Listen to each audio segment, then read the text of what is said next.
प्रधानमंत्री नरेंद्र मोदी ने आज पाकिस्तान को ठेठ कनपुरी अंदाज में चुनौती दी है। कानपुर की सभा में मोदी ने कहा कि दुश्मन जहां भी होगा उसे हौंक दिया जाएगा।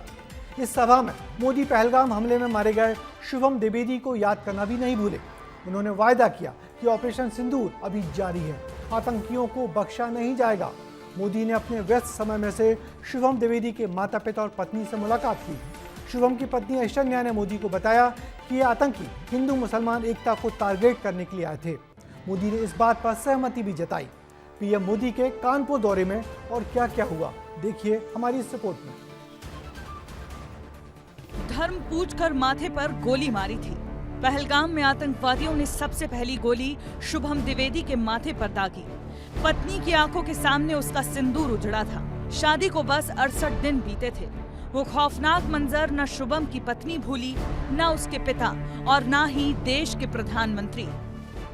जब प्रधानमंत्री ने आज कानपुर में कदम रखा तो जनता से पहले पीड़ित परिवार से मुलाकात की। ये ऑपरेशन सिंदूर के बाद प्रधानमंत्री का पहला कानपुर दौरा था। शुभम द्विवेदी के परिवार से प्रधानमंत्री ने आज मुलाकात की।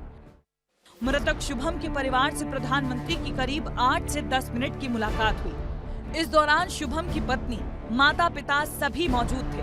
परिवार ने बताया कि पीएम से मुलाकात का पल बेहद भावुक करने वाला था।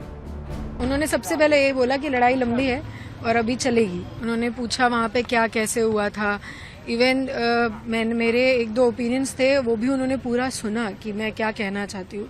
माननीय प्रधानमंत्री जी ने इस घटना पे गहरा दुख व्यक्त किया। हमारे परिवार के साथ ऐश्वर्या से उन्होंने बात की और उन्होंने कहा कि आतंकवाद के खिलाफ जो ये लड़ाई है हमारी, वो जारी रहेगी और हम आतंकवाद का समूल विनाश करेंगे। परिवार की केवल एक ही मांग रही, उनके बेटे की मौत जाया न होने पाए। पीएम मोदी ने भी वादा किया, कहा कि आतंकवाद के खिलाफ ऑपरेशन सिंदूर थमा है, खत्म नहीं हुआ है।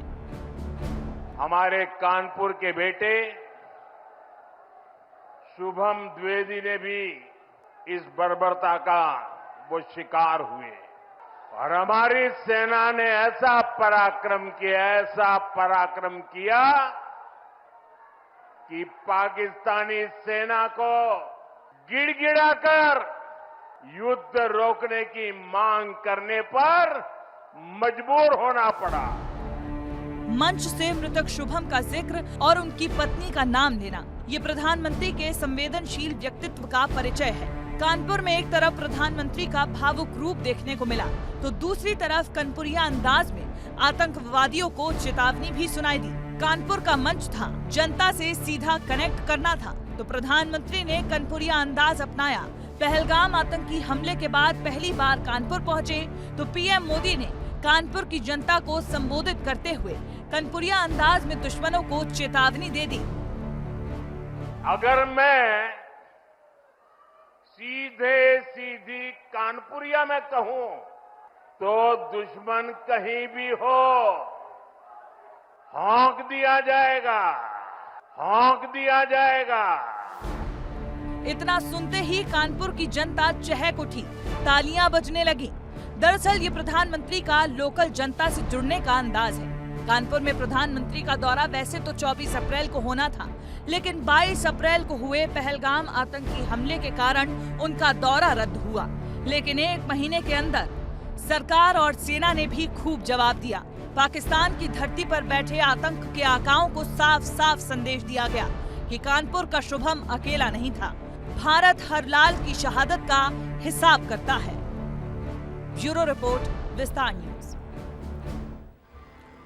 जम्मू कश्मीर के पहलगाम में 22 अप्रैल को आतंकियों ने जिन 26 पर्यटकों की गोली मारकर हत्या की थी, कानपुर के शुभम भी उनमें से एक थे। आतंकियों ने शुभम को उनकी पत्नी ऐश्वर्या के सामने ही धर्म पूछकर गोली मारी थी।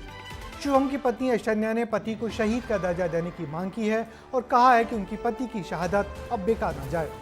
आतंकियों के खिलाफ सरकार का अभियान लगातार जारी रहना चाहिए और जिसका भरोसा प्रधानमंत्री ने इस परिवार को भी दिलाया है और प्रधानमंत्री ने इस परिवार से दोबारा मिलने का वायदा भी किया।